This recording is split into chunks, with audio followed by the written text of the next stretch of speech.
right. The only thing kind of more ridiculous than somebody on the Heart Transplant List being at the Spam Museum would be two dudes on the Heart Transplant List in the Spam Museum. Go Austin, Minnesota.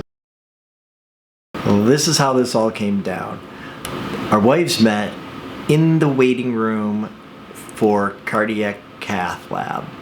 Mike and I were receiving procedures, and we both were going to end up in the ICU, and we ended up next door to each other in the ICU. And our wives became friends. We've become friends. When they come down, they came down for an appointment. We'll have lunch. They said, hey, we're thinking this weekend we want to go to the Spam Museum. And I'm like, Spam Museum? I'm all over that. And so we decided to make a day of it. It's a great day trip from Rochester. 40 minutes, and you're there. It didn't even take that long. You've got the Spam Museum. Tendermaid is a tiny little burger joint that makes loose burgers. That's pretty well known in that area. And so we figured to make a day of it. We'll check that out. And there's a couple other attractions as well. So, welcome to the Spam Museum. This is the veritable who's who of Hormel products. Of course, we have the Hormel ham. A shout out to my buddy Jeremy. I actually created my poor man's shepherd's pie. It starts with a layer of tater tots, corn, then Dinti-Moore beef stew, a whole can, and then you top it off with more tater tots, and grate cheese on top of it, and bake it. That's my poor man one. Jeremy is known for hiking and bringing a can of Dinti-Moore, opening the can, and just drinking it cold right out of the can. So I dedicated that to my buddy Jeremy. And I will admit, Hormel chili is definitely one of my guilty pleasures. Being a Detroit boy, I have my affinity for the Coney dog. I could wax poetically about Lafayette versus American. I am Lafayette, for sure. And so the fast way is taking a can of the Hormel chili and an immersion blender and thinning it out a little bit with meat. And then you get a good Detroit style chili. The evolution of the can. Right? Got the Spam instruments. Spam guitar. That looks almost like a Spam mandolin. Spamblin. Spanjo. Cute little kids area where you can dress up in your hard hat, and then you can play the Make the Spam game. So what are you doing? All right, I'm going to do the make your own spam challenge here, where you push the start button. You have to grab a can, you got to fill the can, you got to put a lid on, you got to cook it in the cooker. You hit the start button, you put a label on it, or you box it, and then you stop. Do you consider yourself a good cook? I've cooked my share of Spam. Okay, let's make some Spam. Right. Can. Meat product. Lid. Start. Oven done, it says. Boom.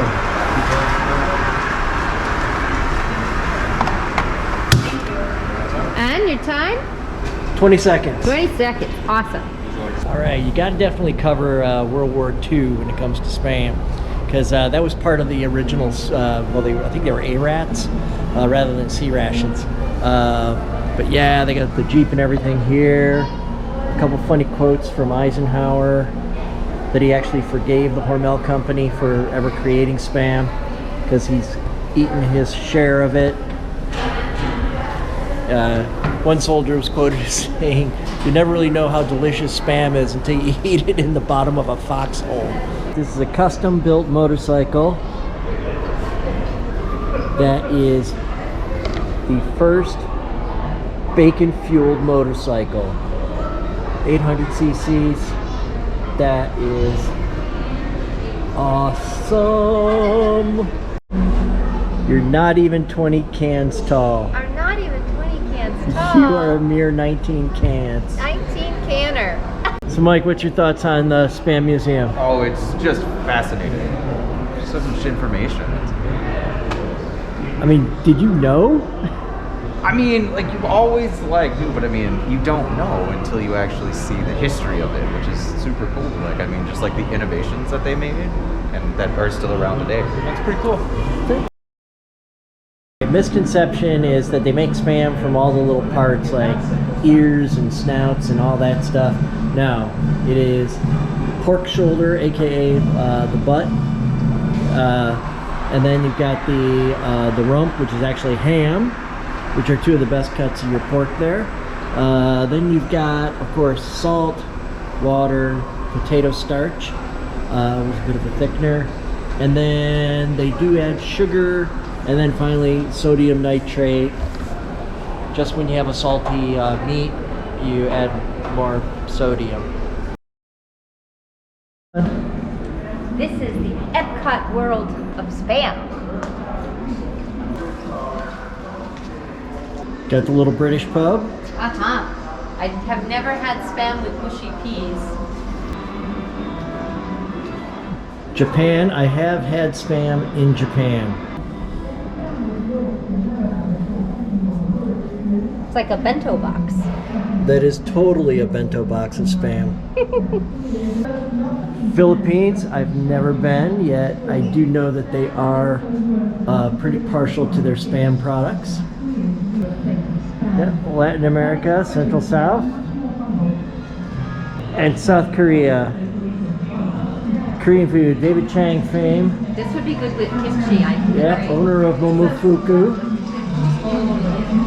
David Chang highly recommends the low sodium Spam for recipes, and he says that is just really, really salty. China. I did not even know. It says introduced in 2009, and they actually started manufacturing them in 2017. All right, guys, you get an all-expense-paid trip to one country, all for the purpose of Spam tour. Which one? Philippines. Philippines, Mike? Yeah, I think that would be solid. I would go with my wife to the Philippines. Philippines, all You right. didn't want to go on your own solo vacation? No, vacation's more enjoyable with you. Aww. I myself, I want to go to South Korea. So that's it. You gotta see what Denise wants. We all picked our country we would go to for Spam from the selection in Okay. Epcot, Spam Epcot. Yep. What's your country? I think I'd go to Hawaii. Hawaii. All right. So that was two for the Philippines, one Hawaii, and one South Korea. Sounds like you're going on your own. Okay, I'll go to Hawaii.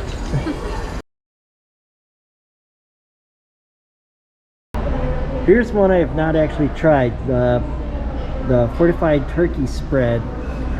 They're promoting this down in Central South America.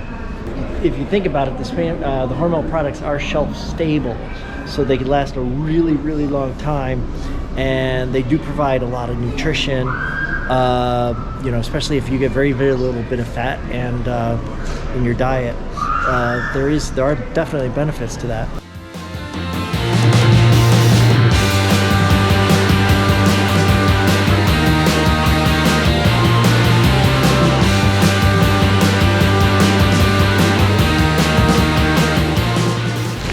He's the only one of us that's eaten here before, but this is Tendermaid Hamburgers.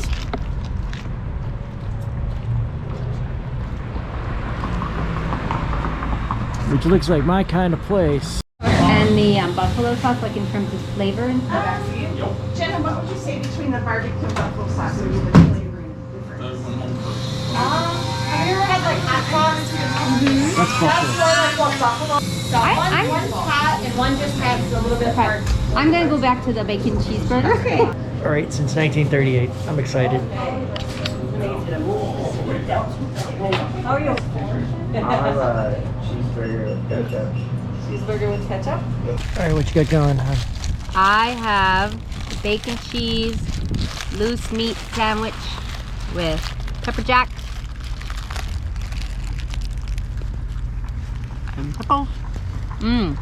That's No very spoon. good. And we have a spoon just in case. All right. Going in? Oh gosh, okay. I have just their original cheeseburger. Original girl. It's good. Great job. And Mike's almost done with his buffalo. Got my buffalo, cheese, buffalo sauce, ranch, some jalapenos. Woo, that's a hot Thank you. buffalo Very good. sauce. I'm just adding a little buffalo. I'm getting behind. I gotta catch up. As long as there's no wind, we're Oh good. yeah. Tendermaid, that works for me. Our day trip to Austin was great. The museum was a lot of fun. I mean, whether you like Spam or don't like Spam, it doesn't matter. It covers the entire company, a lot of the innovations that they've made, and it is. It's you get the history is fun and interesting, and it's great for kids. I would say 1 to 2 hours, depending on your attention span. Great gift shop. I finished up a lot of Christmas shopping there. Tendermaid. It was fun. Enjoyed the burger. Would I take that over a Matt's Lucy Juicy? No.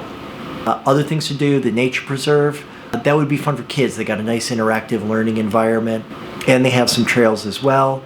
And then there is the bicycle shop in town, right in downtown as well. Just a block from the museum, and they have like 100 bikes hanging from the ceiling, from the 1800s to race bikes from the 60s, 70s, and 80s that you would have seen in Le Tour de France.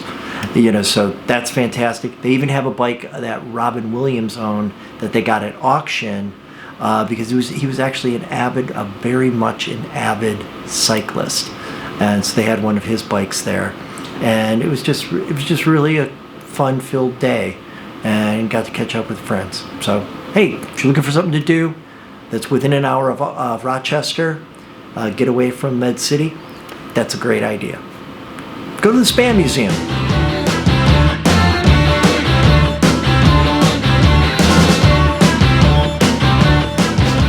And if you think we're joking about being on the Heart Transplant List, I'm not coming to you from the comfort of my home.